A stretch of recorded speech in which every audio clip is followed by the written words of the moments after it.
So good morning.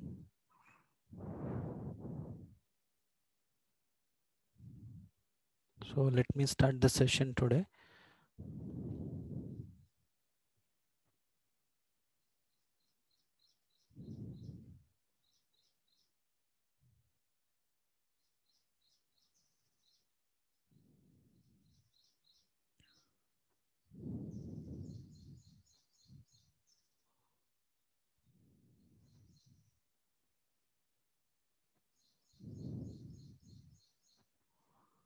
So last class we just started session on second module.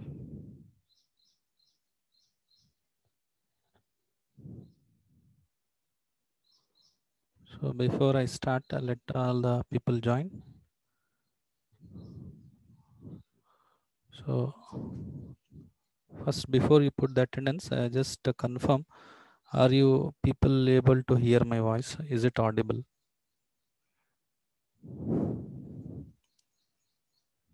Yes, Kritika, I could see the attendance. Okay, fine. So let me start. Let me continue. So last class we just started the second module. So second module is quite vast compared to the first module.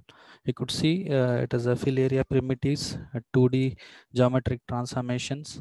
So all these things are quite a very big concept. So we need to do quite better planning in order to complete it today. So maybe I'll try to cover till here. That is OpenGL, polygon, fill area functions, fill area attributes. Okay.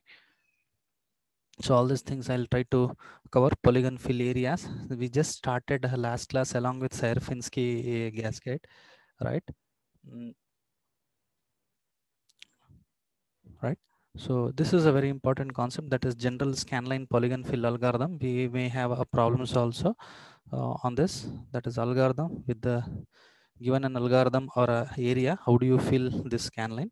Then as I said, the module goes on quite big, and a lot of things to be covered, and the questions also will be distributed among this one question in one subsection, and from this in another subsection. So we have to do a better planning on this. So let us do it later on. So before that, I just started the first module, right? So second module, fill area primitives. I just discuss what is fill area primitive, right? What all the possible fill shapes, right? What is the meaning of fill area polygons, and how do you identify whether it is a convex or a concave? Simple examples in this classification, convex and concave. If the angle between the two edges crosses 180, we could conclude that it is a concave. So this is one of the way, but in all the time it is not so easy to identify whether it is a convex or a concave. So and there are many other methods also. So one of the method we just started was identification of a method using vector method, right? So we have an identification algorithm. So that is, if the cross product is greater than 0 or less than 0, if a mix of cross product of the edges, then we could conclude that it is a concave polygon, right? So these are all the few algorithms. So then we have a splitting of a concave polygon. So let us today focus on this vector method. I just started this vector method. So how do you identify given this diagram, right? So first you need to identify the edge vertices. That is, you need to write what is the value of E1, E2, E3. So consecutively till E6. So this last class I have shown you. Today we need to we have to calculate the cross product of the adjacent edges. Okay. So that is how we will see. So now you could see here. So this was the diagram we had. This was the diagram, right? This was the given diagram. Hopefully the screen is visible, right? We have E1, the vector E1 could be written in X direction. Along the X direction it is 1, along the Y direction is 0, right? Similarly E2 along the X direction it is 1, along the Y direction it is 1. So I have annotated last class. So how do you write it? So again E3, see E3, it gives in the X axis 1 unit and Y axis minus 1 unit. Similarly, when you talk about E4, you could see in X-axis it is stagnant, whereas in Y-axis it moves in E4 moves in. See why it is 2 means, so we would consider the negative part which has been already traveled. So that will deduct it. So E4, though E4 will be considered from, though it is 1, 2, 3 will consider it as 1 because reverse we had traveled. So E4 is 0 along x-axis, along y-axis it is 2 units. And what about E5? E5 travels in the negative x-axis 3 times, 3 units, along the y-axis 0. Again, see now coming to the E6. E6, you will not consider this as a E6. So from x-axis it is 0, y-axis is -2. Why? Because we have not considered this part na, in the case of E4. So the same thing. So we'll consider this as a 0, -2. It travels -2 along the y-axis. So now calculating the cross product of it. So if any one of the cross product falls negative or positive, we could conclude it as a concave. So what you have, one of the method. So if one of the method is, if you calculate the degree in between this, so what you would find, so you would find that it is it crosses more than 180. So hence the conclusion could be concave. But using vector method splitting, how do you say that it is a concave or convex? So that is what the method is. So you need to calculate the cross product of it, this cross product of this. So what is the cross product of E1 cross E2 gives 0, 0, 1. How is it? So how do you calculate the cross product of E1 cross E2? Okay. So E1, E2 gives 0, 0, 1. How is it? So we have a formulas, that is how do you cross the cross product of 1, 0, 0, 1, 1, 0. Let us consider this only, right? Maybe it is the same. E1 is, what is the value of E1? Just you just refer it as 100, okay, and 100, 110. Fine. So it is quite okay now, right? So calculating the cross product of 100, 110, right? So using this, so you see just it is 100 cross product with 110. So here is the answer.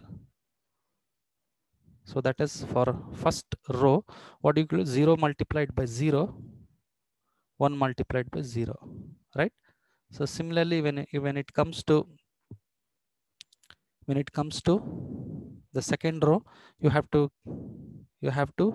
calculate what?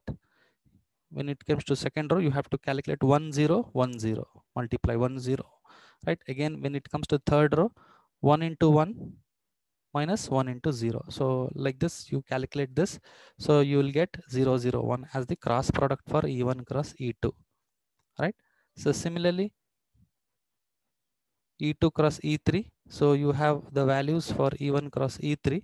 So this is only for the sake to identify whether it is a convex or concave. Remember, there is no other meaning to do this certain calculations. My question is, what is the answer for a cross product of these two vectors? Fine. So you are able to follow this, right? Calculating the cross product of the vectors E1 and E2. So E1 and E2 is been given, so it is not complex thing. First identify this, same as if like what I have shown you on the book. So E1, E2, before that you need to calculate what is E1 given this concave polygon, then calculate the cross product of E1 cross E2, right? This is the answer for E1 cross E2, right? Then you need to decide whether it is a convex or a concave. So that is what we will decide right now. Before going to the one more method, so you could see whether it is in fact I have shown you whether it is a convex concave only, right? Since you could see E2 cross E3 here, since E2 cross E3 is negative z component, we can split the polygon along with the line of vector E2, right? So in the case of vector splitting polygon, if for two successive edge vector, if any one of these z components falls negative, we could conclude that it is a concave polygon.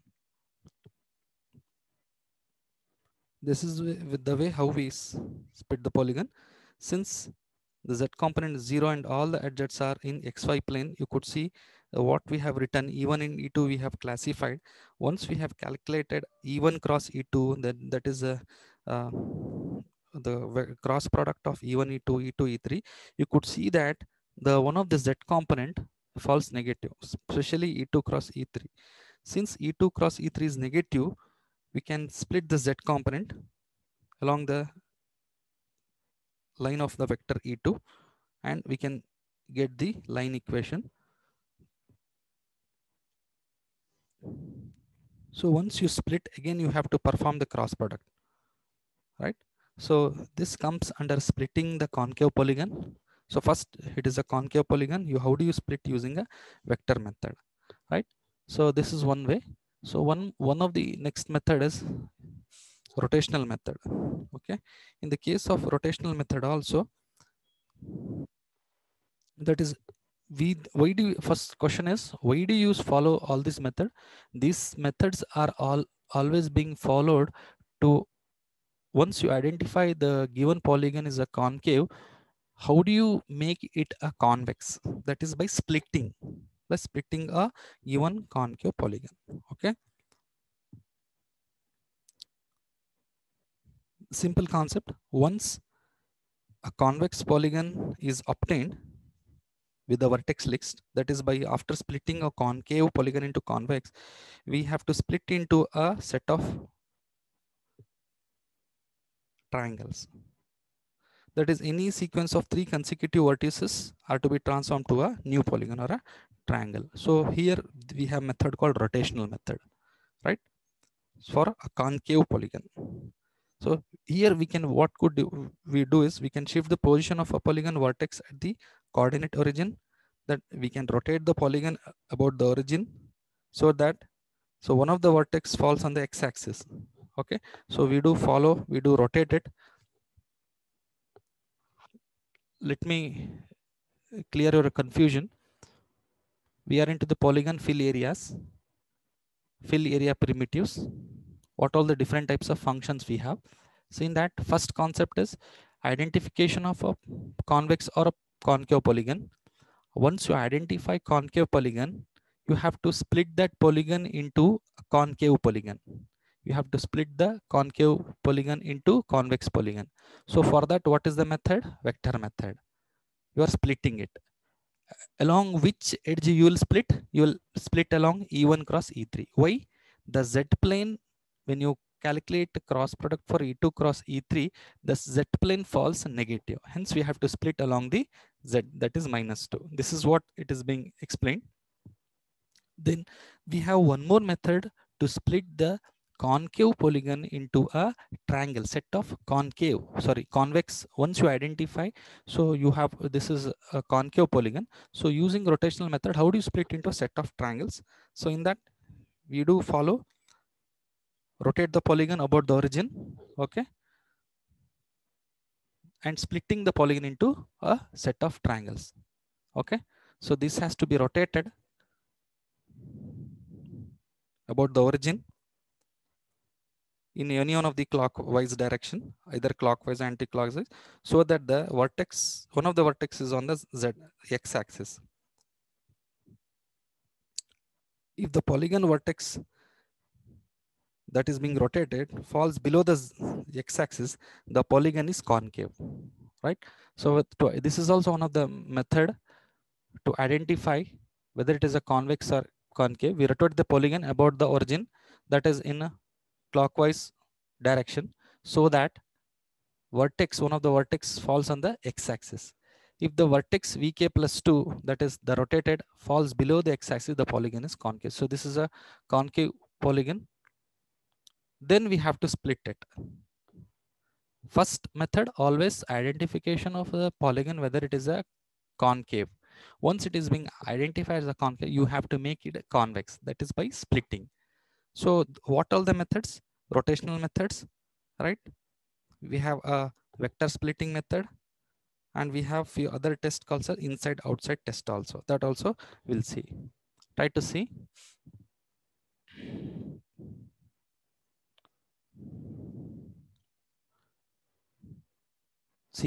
After moving V2 to the coordinate origin, it has been shifted, and rotating V3 onto the x-axis, it has been rotated. Okay,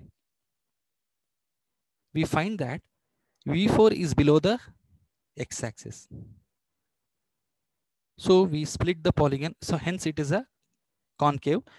We have to split the polygon along the V2, V3, which is the x-axis. This is one of the method. So there is no big confusion into it. First, identification. I explained you the vector method of splitting given in the PPT. Then identification of the concave polygon. If any one of the cross product along the xy plane is negative, xz plane, that is a cross product, we say that it is a concave, and we have to split convex polygon. After you identify, you have to make it as a convex. How do you make this? By using one of the method called rotational method. And also we split a concave polygon using rotational method. See, this is just a theoretically you need to understand, right? Rotate along the x-axis. That is, if EVK plus 2 is below the x-axis, so VK plus 2 here is a V4.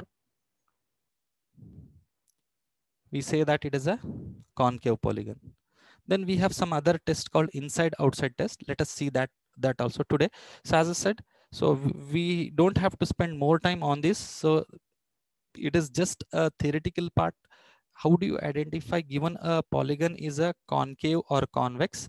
Once you identify concave, so you have to make it as a convex, and you have to split the concave polygon into set of a, we have to split a convex polygon into a set of triangles that consist of 3 vertices, right? Then it is then we have a general scan line. So scan line maybe we'll take this week, tomorrow, or in the third session of this class. My intention is to cover up this syllabus till here.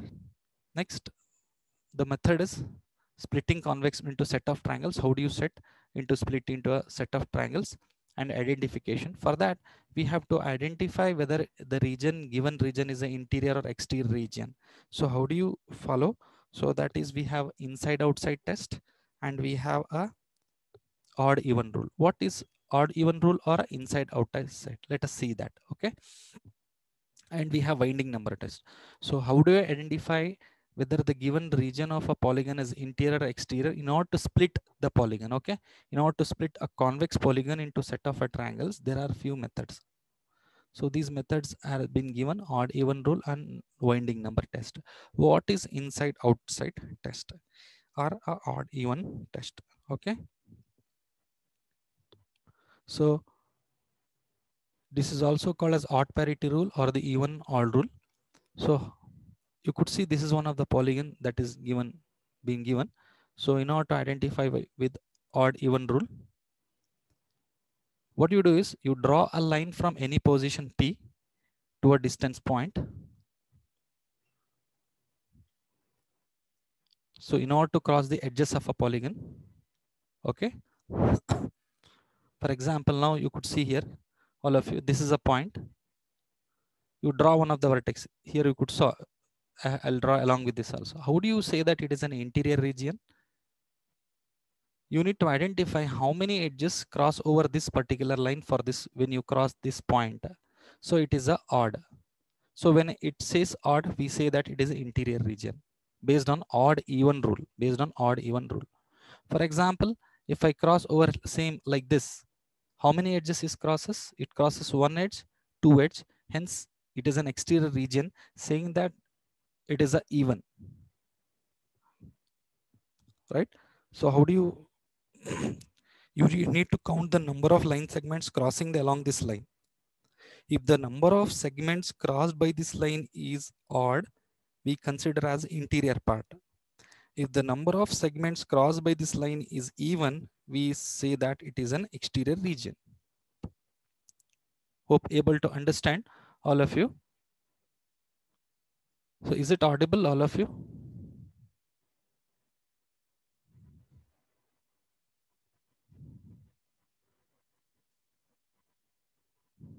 Okay, fine. So let me go fast. See, this is the way, how do you, you know, hope all are following it to identify whether it is interior region or exterior region. So a line will be drawn and identify how many edges that crosses in the case of odd even rule. If the odd crosses are even, so we say that it is exterior. If it is odd, we say that it is interior. See, this line crosses only one edge. So it is an interior. So similarly, if you cross this is one odd, this is second edge. So exterior. Similar here also. If I draw for your sake, all of you, if I draw whether it is interior region or exterior region here, let me draw randomly. So whether this region is the interior region or exterior region, this is, I would say this is a odd. Odd means it is an interior. Sorry, this is an interior region, right? So if I cross like this, all of you see how many edges it crosses? One edge, two edge. Again, it is an exterior. If I cross like this, so it crosses one edge from here. One edge it crosses. So hence it is a interior. So this is one of the rule to identify using odd even rule whether it is an interior or exterior region. So just have to theoretically write in the exam, or else if I give one of the diagram, you should be able to identify whether it is an interior region or a exterior region. For example, so let me give an assignment on this. So then coming to the non-winding number, what is non-winding number? So even in the based on non-winding number also, we could predict whether it is an interior region and exterior region. First question, why do you need this method to find out interior region and exterior region? So when you convert a convex polygon into a set of triangles, that is set of triangles, the vertices of 3, so that time we need to identify whether it is an interior region or exterior region, theoretical point of view. So this is a non-zero winding number rule based on which you need to identify whether it is an exterior region or interior region. So this is a winding number. So what is winding number?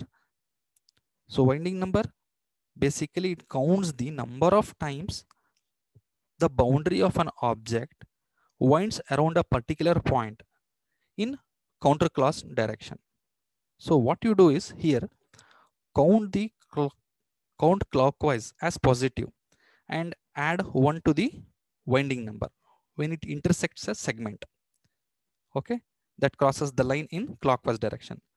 So count counter anti-clockwise as negative direction. If the winding number is non-zero, that is positive, it is interior. If the winding number is 0, it is a exterior. Okay. So here, hope all of you are following this. Okay.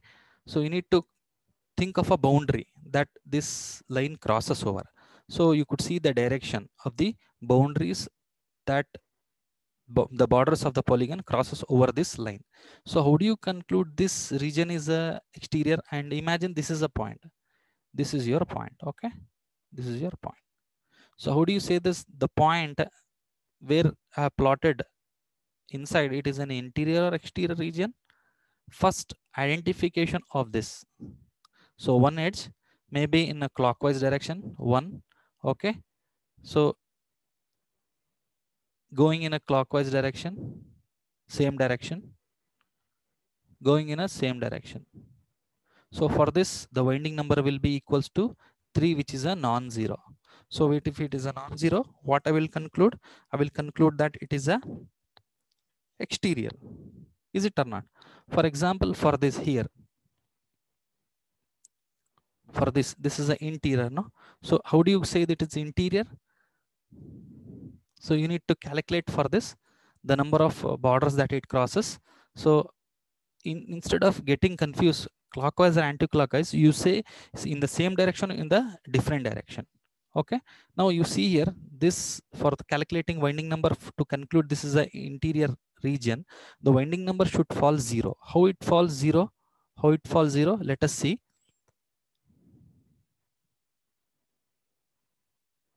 So this goes in one direction. This goes in direction. So winding number 2. Okay. So this goes in reverse direction. For example, this and this goes in one direction. This and this goes in in another direction. So I would say 2 minus 2 equals to 0. If the winding number falls 0, I would say it is an interior region. Right, understand? So this is just a theoretical concept that you have to understand. How did I counted this? Basically, I counted based on the borders of the, particularly the border. See this region. So what all the edges that crosses this particular point? So this, it goes like this, like this, like this. So we have almost 4 edges. Is it or not? So we have 4 edges. Counting these as a winding number, it gives 0. Hence, I could conclude that is a interior region. Okay. So this is one of the way. So in fact, we don't have to spend more time on this theoretical part, because as you could see, the syllabus is not small. It is too vast. So polygon fill areas, fill area functions, what are the attributes? Till here, you might expect a very small portions for the examination. So in fact, I'm spending more time on this to make sure that you have a grip. First, classification of a polygon. Then once it is a concave polygon, so you have to make it as a convex polygon. Okay. Once you make a convex polygon, you have to split that concave polygon into, you have to, how do you split a concave polygons in order to make it convex? Once you make it convex, you have to split, that is using rotational method. You have to make it as a set of triangles that is of 3 vertices.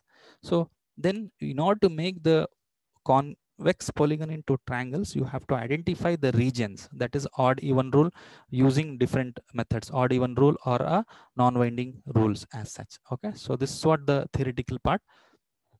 Then one more method we have is using a polygon tables. Basically, it is a description of the objects. So that includes coordinate informations, right? It includes the coordinate information. So you see that it uses the vertex table, edge table, and surface tables, right? So usually these tables contains a vertex coordinates and parameters to identify the spatial orientations of the polygon surfaces. So theoretically, you have to identify this is the tables that describes coordinates information that specifies the geometry for the polygon faces. So basically, the input information for each polygon here is input data are placed on the polygon tables. We use a polygon tables for processing of the data.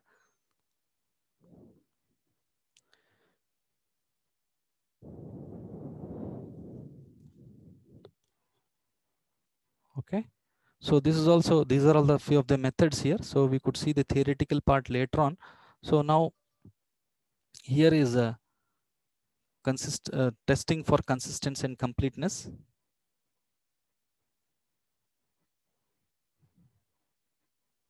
So in fact, this is just a theoretical part that you need to go through. Okay. So I don't know whether this is a part of our, this one, inside outside test is a part of it. Then we have polygon fill tables. Yes, we have this. That is, how do you use a plane equations for to identify the front and back faces of a polygon. Then it is a polygon fill area functions. Okay, fill area functions are quite easy. So today's plan was to cover up till here. Okay.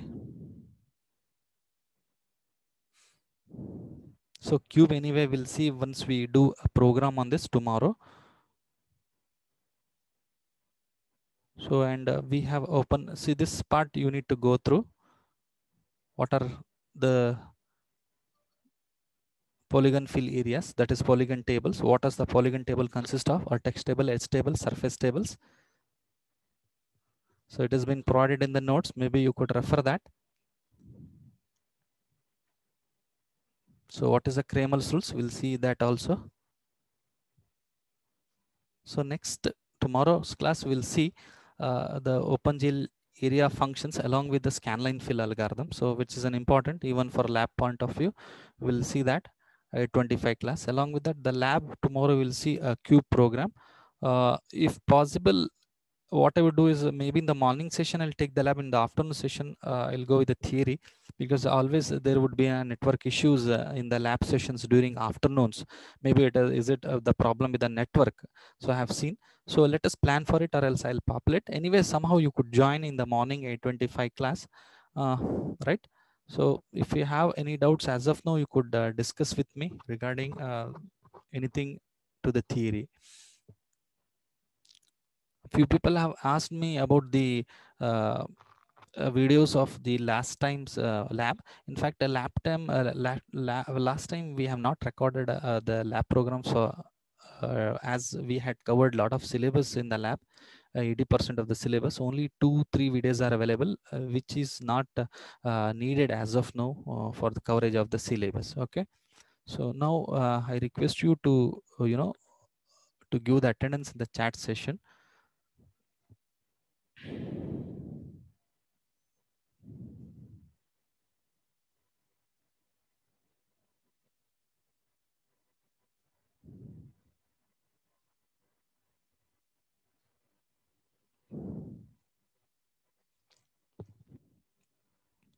See the portions, what I just want to review, those who are attentive. So fill area primitives, polygon fill areas, OpenGL polygon fill area functions. These are all the very vast syllabus you have. If you could compare with the book, the same book, what I have displayed it. In that you need to select and you need to plan along with this. So I went fast today. In this was the second sections, in fact. Why? Because we would have a problem in coverage of the syllabus. So we started from here, right? Polygon fill area from here. See, identification of polygon fill areas, identification. How do you split a concave polygon? That is by using vector method, splitting a concave polygon. Once you identify, then what you do? Classification. That is how do you identify it as a concave polygons? So that is using a cross product. Then how do you split a convex polygon into set of triangles? That is for inside outside test to identify whether inside and outside, and then carry on the splitting of a polygon into that is a concave polygon into triangles. Then one is a rotational method I have shown you, rotational method. Then we have this vector table method. Is it or not? Then we have other concepts of plane injection, that is to produce a display of three-dimensional scene. So that we have to see next sessions, and along with that we have to see scanline, which is an important concept, and few of the functions of polygon fill area functions. Here it comes, polygon fill area functions. Okay.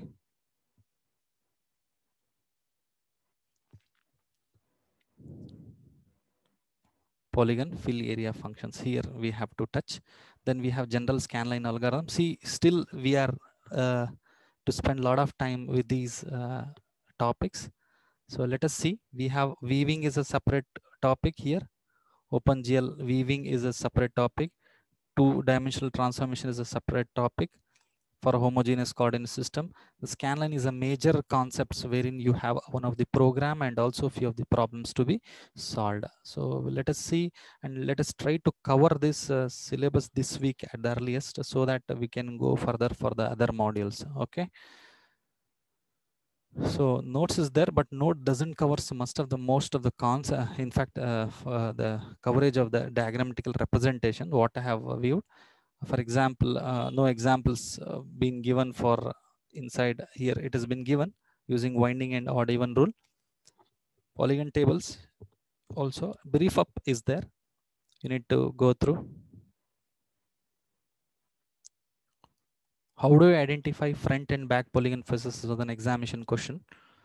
So that was some mathematically you need to write the values. That is how to identify the given polygon is a front and back polygon faces. It is an examination question. That is by using the line equations for a point. So this we have to discuss.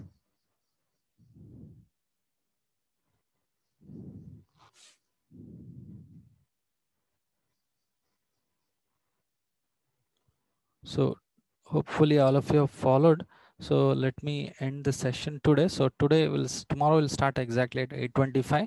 So we would see whether we could go ahead either with the lab or with the theory in the morning. If the network, because network falls down, so I will start the lab at 3 o'clock, because every 2:30 we are facing a problem with the network. Okay. So let me end the session, today's session, and you could chat now, as of now, if you have any issues with the uh, uh, this classes.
Just hope all of you have given the attendance in that chat session before I end the session.